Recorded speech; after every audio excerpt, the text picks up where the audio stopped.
morning, everyone, and I want to welcome you to St. Jude's MCC for the memorial and celebration of life of Mark Smith. I have a couple of announcements before we start. You're certainly invited to stay and go into the other room of the church after this portion for some food and fellowship and sharing of stories. This service is also being broadcast live, and then there will also be a recording of that, and it's on both Facebook and YouTube. So the way to get there is facebook.com/St. Jude's MCC, STJUDES and the same thing for YouTube, youtube.com/St. Jude's MCC. There is a closing hymn that we can all sing together. The hymnals are in the seat in front of you or next to you up front. It's the Blue Book. On your order of service, where it says words of tribute right after the playing of Amazing Grace, Tom and Susan are going to come up and say a few words. And then if you would like to say a few words yourself, I would ask that you come up to the podium so that the microphone can pick you up for those who are watching at home, if you could do that. And I believe that that is it. So let us start this special and sacred time together with prayer. Would you pray with me, please? Holy and all-loving God, we thank you for being present with us this day as we bring our hearts and our souls to you, to know in peace and comfort that Mark is now in your eternal care. We ask for your Spirit to blow through this place so that we may all know you a little better. Amen. Amen.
in the Gospel of John, Jesus tells his disciples, "Do not let your hearts be troubled.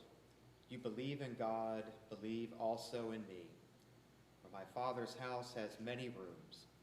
If that were not so, would I have told you that I am going there to prepare a place for you? And if I go and prepare a place for you, I will come back and take you to be with me, that you also may be where I am." Would you pray with me, please? Holy God, we gather today in this sacred place to remember our brother Mark. In the midst of your creation, we ask that your Spirit blow through this place, that we may feel your presence and know your warm embrace. Heal our wounded hearts. Assure us again that you have invited us all into this life and all eternity. We pray in the name of the wonders of Jesus, the comfort of your Spirit, and all that is holy. Amen. We have come here today to remember before God and our family and friends our beloved Mark Smith, and to give thanks for his earthly life, to commend him to God for eternal life, and to comfort one another in our grief. We gather here in the protective shelter of God's love, where we are free to express our grief and allow the empty places in our lives to be filled with warmth, to know of God's care that never ends. My friends, it is a sad thing that our lives must overlap, that some seem to be given longer lives than others. For Mark, his life was much too short with us. But as every person here knows, it was his love that not only defined his life that he led here among us, but also the love he leaves forever in our hearts. Mark was a lot of things to a lot of people. He was a friend, a family man, a partner, a lover of life and all things in it. In fact, as I'm sure as probably all of you know, that his motto was, of course, every day is a holiday. And that is the way he lived. And he brought everyone along with him. He loved his family. He loved his partner in life. He loved his siblings, their spouses, children. In fact, I think he loved more people than most of us will meet in our lifetime. And yet he was one of the most down-to-earth beings you'll ever know. Of course, he was also a bon vivant, and that is probably one of the things people will remember about him when we think of him. But today is a day of grief. For grief is always for the living, and those of us who are still here. And although we will miss and grieve for Mark, I have no doubt that the meaning of bon vivant will live on after his death, for he did lead a good life. So whatever room Jesus promised that he is inhabiting now, my guess is that he picked one with a great view, perhaps looking a lot like the skyline of Las Vegas up there in heaven, because I think this is one time where we can say that whatever happens in Vegas doesn't stay in Vegas. And so now, excuse me, Donna, I'd ask you play Amazing Grace.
First of all, I want to thank all of you for coming today to celebrate Mark Stephen Smith's life.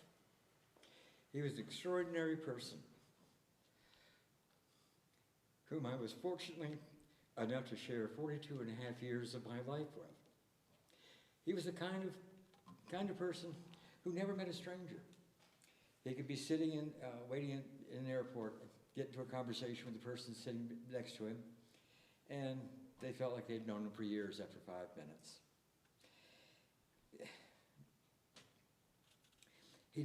And also too, he never met a organ he didn't like. And as you know, he met a lot of them. If you called him in the morning, he'd tell you, I'm having my coffee and I'm easing into my day. And to him, every day was a holiday, though he worked very hard almost every day as well. A caring person to all those around him. One example of this was when he called his cousin, Joan, in California. She had lost her husband a few years prior to this, and he invited her to come to Wilmington. Come to Vegas, I'm sorry.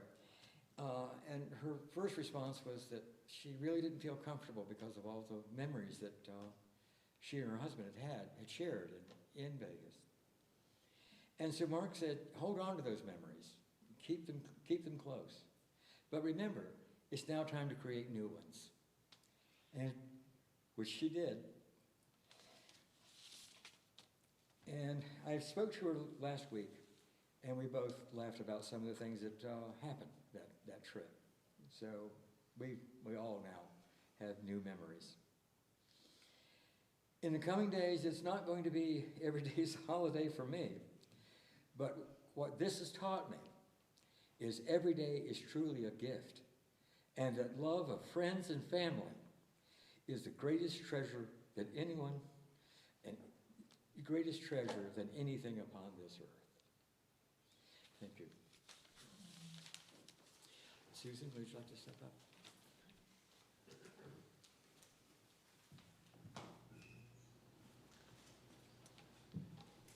My name is, excuse me, my name is Susan Vance. You don't know it, but I am Mark's favorite, oldest sister, but don't tell the other ones. Today we do gather here to honor Mark's life and legacy.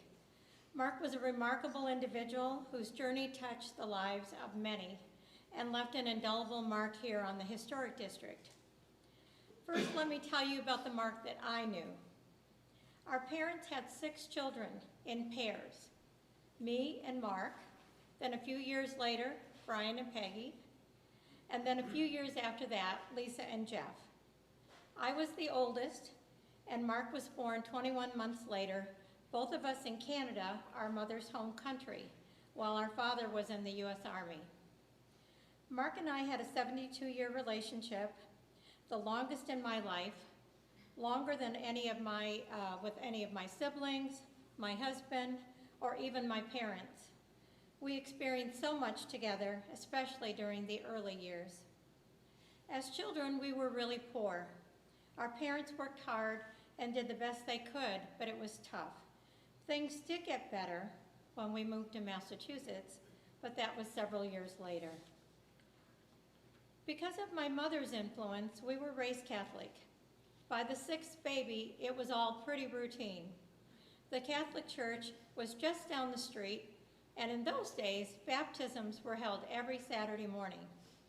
So Mom put Jeffrey in the stroller and told Mark and me to take him down the street and get him baptized. So we strolled down the street by ourselves, and that's how Mark and I became our brother Jeffrey's godparents. I was 16 and Mark was 15. Now tell the truth, if you had to pick a godfather, wouldn't you want it to be Mark? So, lucky you, Jeffrey. It probably won't surprise you that Mark had a creative spirit. He loved to garden while growing up. My siblings and I all remember the beautiful rock garden and goldfish pond that he built in our backyard. I remember those poor goldfish used to freeze up in the winter, but they would revive again in the spring. But Mark was an actual artist too. I've included in the slideshow an oil painting he did for me. The amazing thing was that Mark never had a lesson. I remember he often used the torn off back of a matchbook cover to apply the oil. Lucky me, I have one of those paintings, as does Tom and several of my brothers and sisters. One thing that was a huge worry to my mother at the time was the Vietnam War. Mark had a low draft number, and my mom was so worried that he would get called up. As my brother Brian recalled, Mom would do anything to keep him in college. And fortunately, that disaster was averted, and my mother's prayers were answered. Yes, there were challenges growing up, but there were good times too. Because our dad worked for TWA, we could escape to other countries on a space-available basis. Mark and I became adventurers together during high school and college. I remember we would go to the airport with $100 in our pocket, and that had to cover all of our expenses. We had no particular destination in mind, and it all depended on which plane had empty seats. And remember, in those days, there were no internet. So when we arrived, we had no reservations for anything. The trip would evolve once we got there. Together, Mark and I visited Spain, Italy, Greece, Cairo, where we rode camels around the Sphinx, Ireland, England, Germany, and even Ethiopia, where we did a day safari out in the bush. My favorite trip with Mark was to Zermatt, Switzerland. Zermatt is a beautiful Swiss village set in the Swiss Alps, where no motor vehicles are allowed. It was magical. Our transport from the train station to the lodging was in a horse-drawn sled, dashing through the snow, sleigh bells ringing. The driver covered us with blankets. Mark and I just looked at each other. Could this be real? But it was. I am so grateful that Mark and I made these travel memories together. Well, after those formative years, Mark became involved with home restoration, first in Washington, D.C., and then at the urging of his good friend Glenn here in Wilmington. Mark loved the historic district. He saw the beauty and the stories hidden within the old walls and the worn floors. With dedication and vision, he tirelessly worked to restore those homes, both the grand and the not so grand, breathing life into the dilapidated buildings. Through his skilled craftsmanship, he ensured that the rich heritage and the architectural beauty of the district would be cherished for generations to come. As his friend Joey, who is a master craftsman himself, would attest, Mark was a perfectionist, especially with the parts that you couldn't see. But one thing I always wondered was, how did Mark learn to do all the trades involved in home restoration? I know my father never taught him, and it wasn't something he learned at Michigan State. Yet in the early years before Joey, Mark did all the physical labor involved while living in the practically condemned property that he was working on. And I marvel at the fact that Tom and Mark moved to Wilmington in the 70s, when Wilmington was experiencing race riots and the downtown was a wild place. Yet Mark and Tom could see the potential of the historic district, and they stuck it out, even as others were fleeing. I'll never forget when in 2006, Mark and Tom called my husband John and me and said, "Susan, we found the house for you." We trusted Mark's judgment so much that we bought that house sight unseen. In fact, John had never even been to Wilmington. And I remember asking Mark after we had bought the house, "Mark, do you think $25,000 will be enough to restore the house?" And he kind of hemmed and hawed. Well, anyone who's ever done a major restoration will laugh at my question. I was so naive. But the important thing is that Mark stood through me through the rehab process that took several years. I was almost a permanent guest in Eve's suite at Tom and Mark's house. But the rehab wasn't easy. For anybody that knows us, Mark and I both like to be in control. And I know Tom and John are both kind of rolling their eyes going, oh, really? So anyway, it's a miracle really that we landed at the finish line still loving each other, but we did. And that's, what the siblings in our family and your family, Tom, that's what we do, right? So because of that phone call though, in 2006, John and I now live in the historic district. And we know that our neighborhood wouldn't be what it is if it hadn't been for Mark and Tom and others like them. I wish all the people that lived here now could appreciate that. Of course, Mark's impact extended far beyond the houses he restored. He touched the lives of individuals, leaving an imprint of friendship and kindness. His tenants loved him, most people did.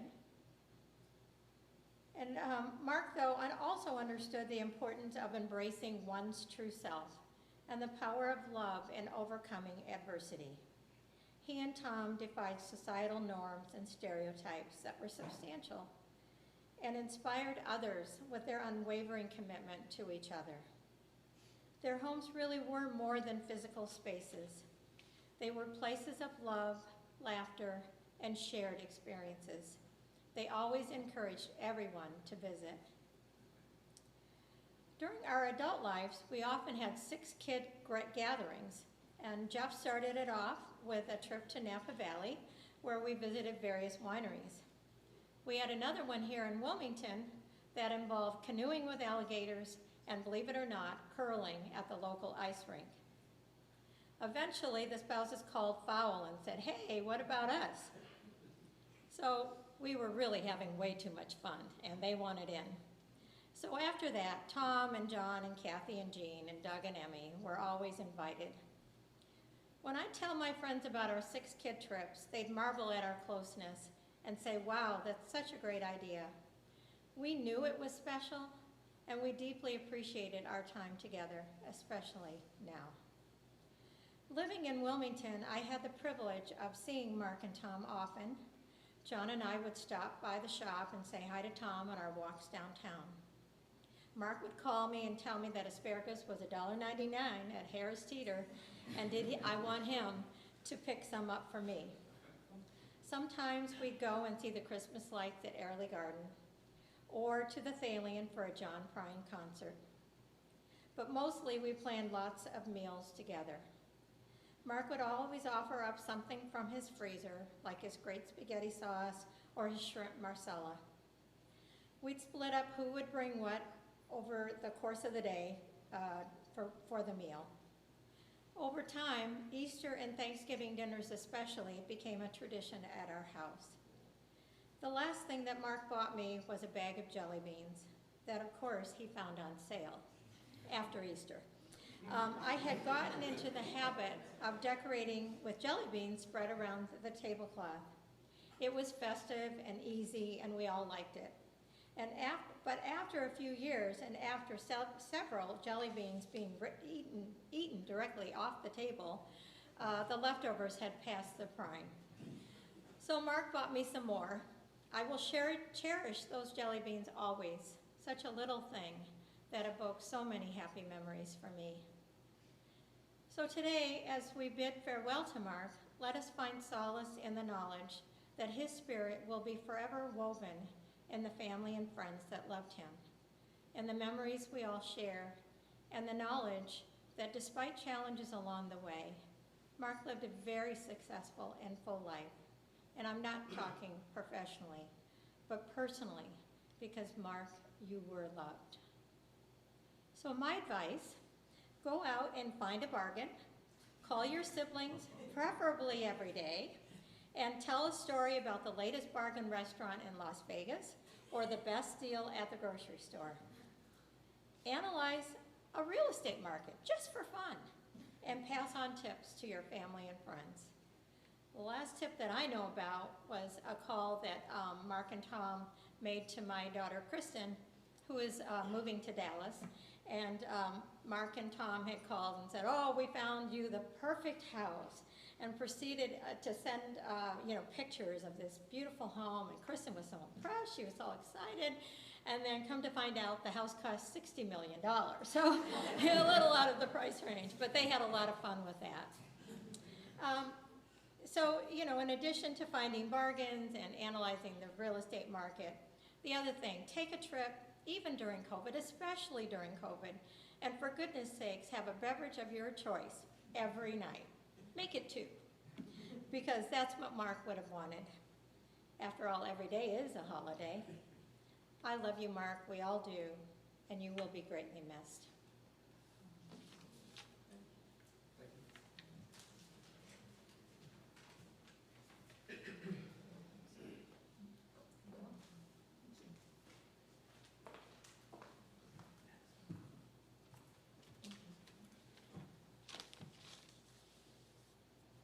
Hi, my name is Peggy Bryan, and I'm Mark's middle sister. Favorite sister. Yes. I have so many happy memories with Mark, but I will touch upon just a few today. Number 1, in 1974, while we still had our TWA benefits, Mark and I decided to take a trip to Florida.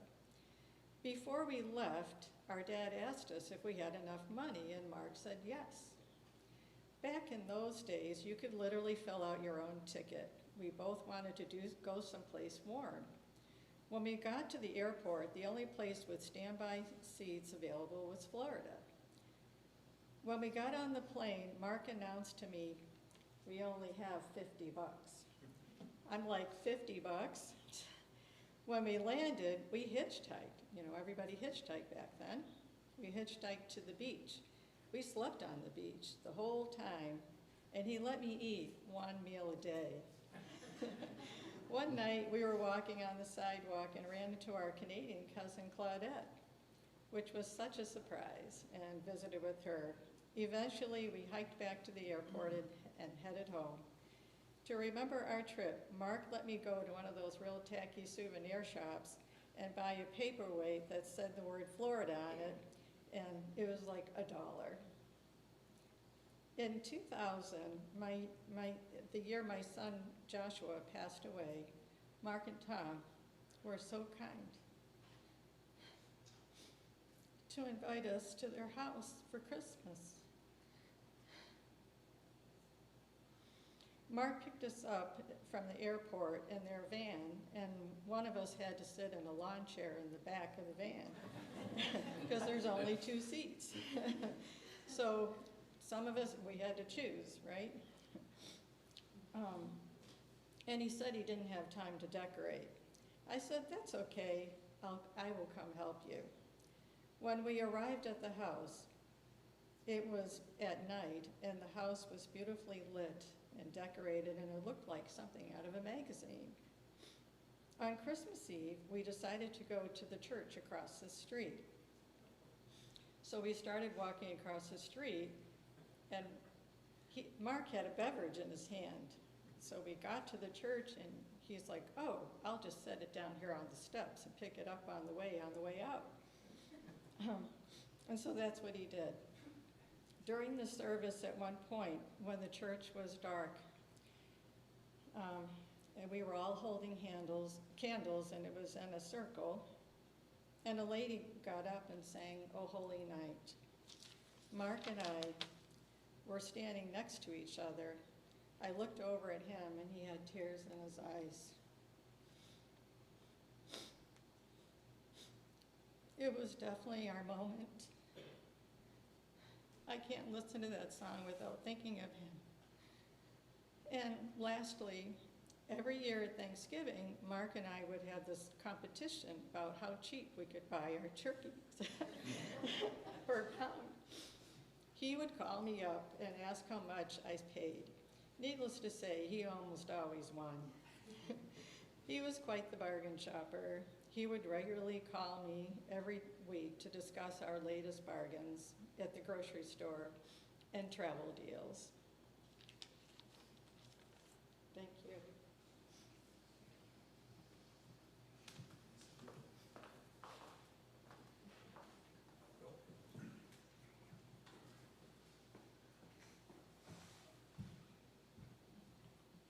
Good morning.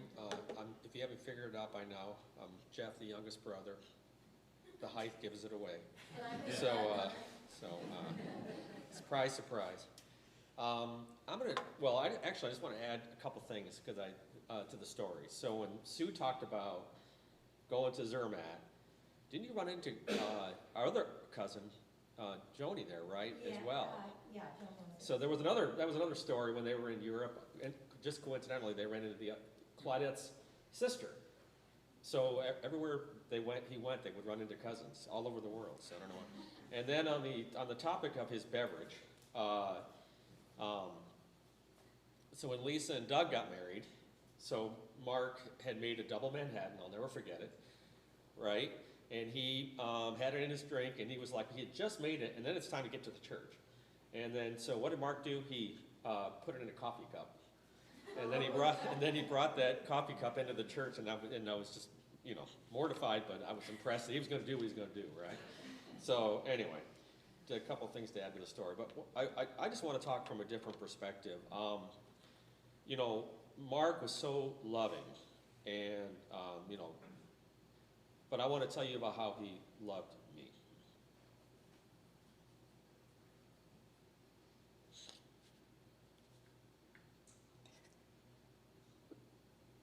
Sorry. So, when I was 14, and Lisa was 16, and our parents got divorced. And you can imagine how hard that is when you're a 14-year-old going through that, right? And Mark,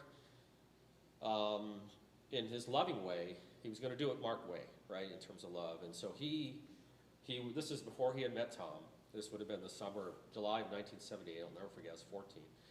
And he invited me to go to Washington, D.C., where he had already started renovating homes. And this was his way to say, hey, I know you're struggling. Come and just spend a few weeks with me, and then I'll pay you. You can start working on the homes. And so he did. And so I used our TWA benefit, flew down to Washington, D.C., and then for a couple weeks, I stayed with him, and then I would help him on the homes. And it was literally the first money I'd made in life. And so, but it was Mark's love. We all know what that meant. It wasn't going to be what I wanted. It was going to be what he wanted, right? So Mark's love was, he got me into the house. He introduced me to this high school kid that he was hiring. His name was Inglemore. I'll never forget it. And the two of us had never met. And he says, you're going to work in the house all day, and I'll come back and get you at the end of the day. And he literally locked us in the home, all right? So, unique love, but love nonetheless. And I'll never forget it. I was working on this window frame, trying to strip it of the old paint, and then he gave me like this really harsh chemical, and I had no gloves. And the stuff was like acid on your fingers, and I was like, okay, this is interesting, but he paid me. And then the funny thing about this story was that later that day, the Washington D.C. house that is still the home that they go to always. He had tore down some lattice work, and then here it is, the middle of July in Washington D.C. It's 90 degrees, and then he said, well, let's keep working, because like we had said, he's a hard worker, right? So we had to burn the lattice wood in the fireplace in the middle of July because he wasn't going to pay anybody to come and get it out of the rehab. He said, I can save money by burning it. So it was like 120 degrees in this house. It was wonderful. Anyway, I'm just telling you the story because it's funny. But the reality is, the genesis of him inviting me there was to love me and take care of me, because he knew I needed that time to get away, and he did it in Mark's way, which is pretty special. And the other way that Mark loved me was, Mark was the kind of person that if you had an interest, he was going to own that interest. And so I wear suits to work every day, and I collect cufflinks, and I have for years, and I probably have 150 pair of cufflinks. And so the reality is, every time Mark and Tom would visit, then they would always bring a pair of cufflinks, and it was just a way for him to say, I love you. But the reality is, I always knew it was Tom that would be the one to buy those cufflinks and find it. But Mark being Mark would get the credit, right? And then, but at least he would allow Tom the joy of handing me the box, right? But the reality is, it was Tom that did that, and I like anything presidential, historical, same thing. there was always something that they would bring whenever they visited Dallas, and obviously they would spend time with Roy and my family, because Roy and I live real close to each other, about 15, 20 minutes away. And, but it was always another way to say that he loved me. And so I just think that's really cool. So, so he loved in a different way. Mark was a special person, and I just want to read something to you, because this is the best gift I could have ever gotten, in the way that Mark loved me. So, I think maybe Tom's family knows this, but I'm the vice president, managing director of the newest resort having just opened in the United States. We opened 4 weeks ago, and it's a $500 million project. And I have 1,000 employees that work with me, and I lead that team, and I'm real proud of my work, but this is the text I got 4 days before Mark passed away. And our mother used to always call all 6 of us her little chickadees. And that was always a thing, and whenever we see a chickadee, like if I'm walking, he would, you know, it really reminds me of that. So if you'll just allow me, he said, this is a text I got on Tuesday, the day that, or the 1st of May. So I guess it would have been 5 or 6 days prior, but he said, Jeff, I don't know whether there are chickadees in Dallas area, but I do know that there will be one there tomorrow. Both Mom and Dad will be so proud of you, as will the rest of us. Remember, I gave you your first job opportunity in DC. Now look at you. All from a lot of hard work. Love you. That's my brother up there, so proud. And so that's a beautiful way to say how much he loved me. So that's Mark Smith. So Tom, we're always here for you, and we just want you to know that we love you with all our hearts, like Mark loved us.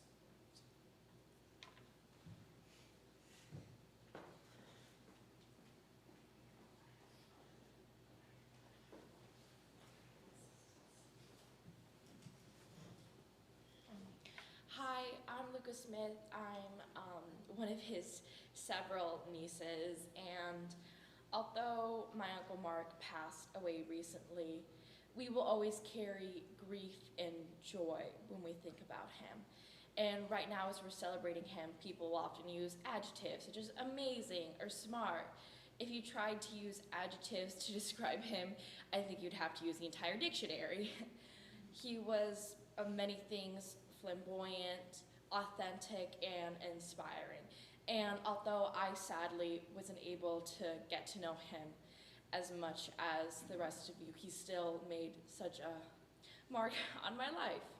And I hope that we can truly remember him that way and not have to think on the sad, but think of how much of an amazing person he was.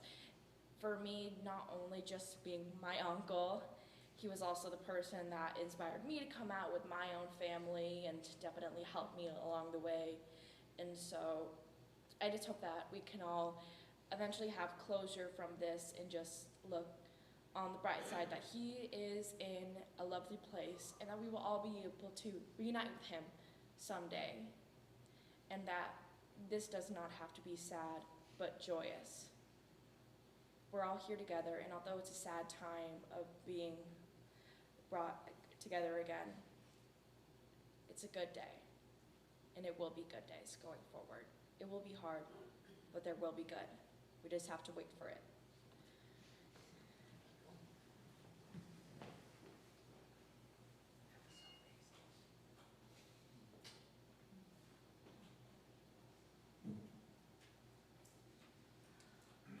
Is there anyone else that would like to come and say a few words while we are in here?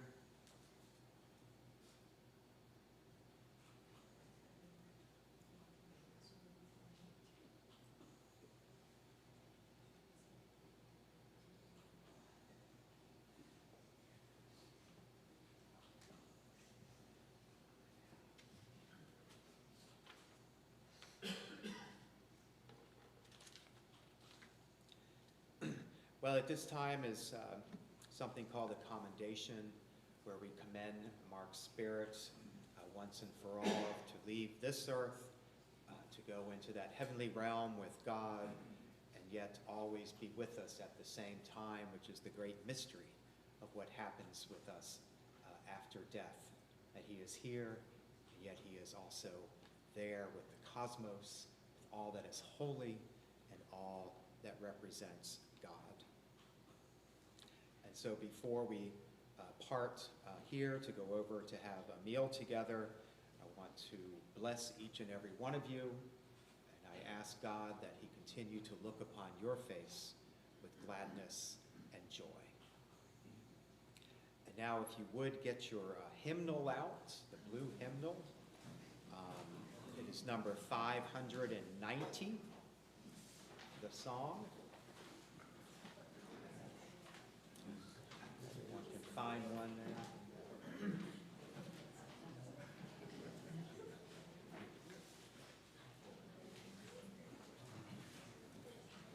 590.